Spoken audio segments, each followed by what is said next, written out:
Hi, everyone. Good morning, good evening, and anyone, good afternoon, whatever time zone you are in. Welcome. Today, I'm going to speak about abdominal abscesses. So, this patient had appendectomy around 5 days ago and came in with fever, tachycardia, leukocytosis, and so on. Basically, we need to determine what is going on with the patient. For anything else, above everything else, I want you all to remember that there is every case, every case. This is like a norm. You can you can't go wrong.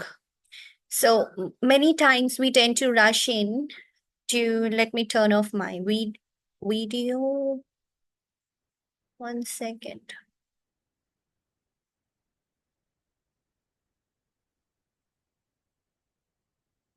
I don't know how to do that. Yeah. Uh, Okay. Okay. So yeah, that was it distracting me. Where were we? We were at this point. So any female, before you do anything else, don't forget to do beta HCG.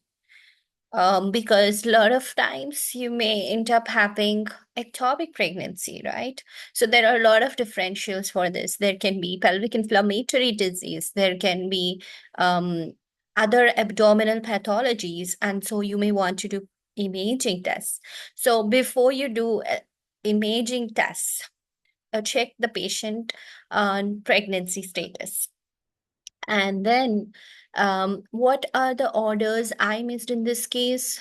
I'm just going to talk about what I missed so that it can be easier from your side to, and then articulate all these things into a picture.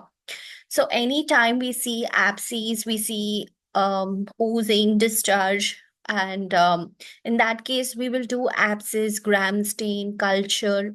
Okay, so similarly in this also we have to do.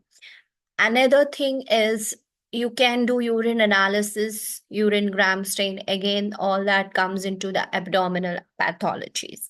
So, one thing to remember is this thing. This is X-ray chest.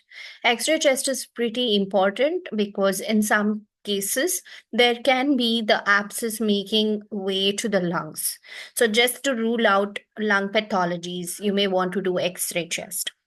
Now, our patient was having a lot of vomiting and nausea episodes, and so I suggest you need to do the saline, but make sure you do ringer lactate solutions, or say go with normal saline. There can be several other options like half normal saline, all to distract uh,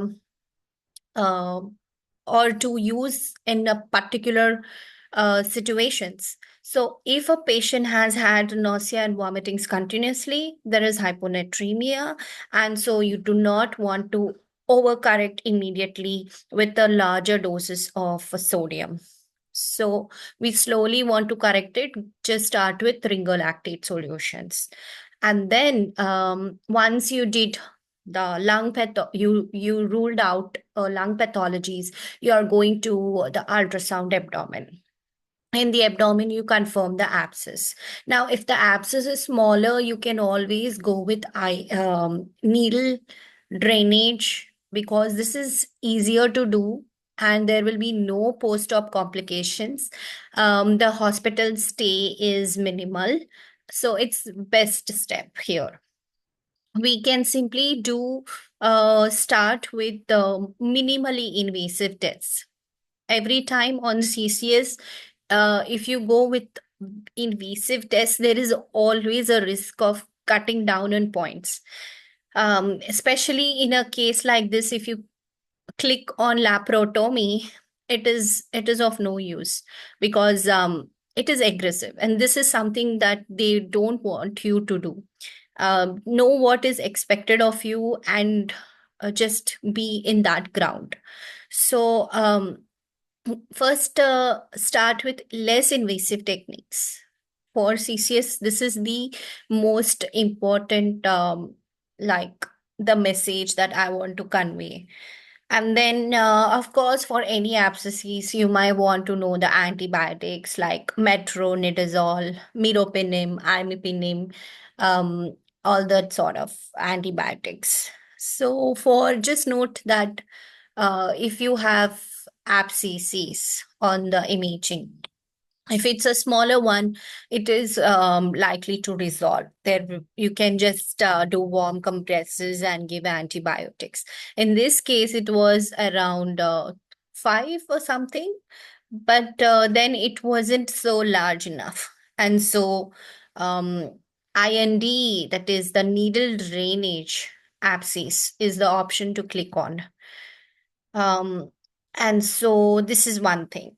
Again, if you are presented with a large abscess, very huge pus draining from the surgical sites, and if it's painful, sensitive, in that case, you may want to do incision and drainage.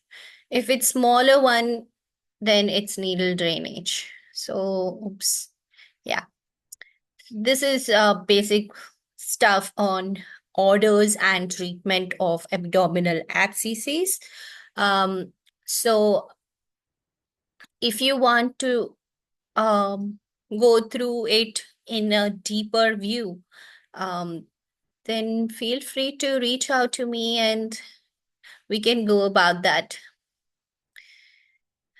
I hope this has been great. Um, I wish you all a very happy studying sessions. And so please do like and do give me your feedbacks. There is a saying that when you're teaching something, you need your students to be on the same page. So I want to ensure whoever is watching this video to connect as well as to make sure your understanding um, is appropriate to the case we talked about.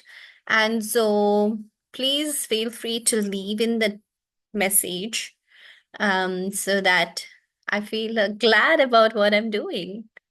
All right. Thank you so much.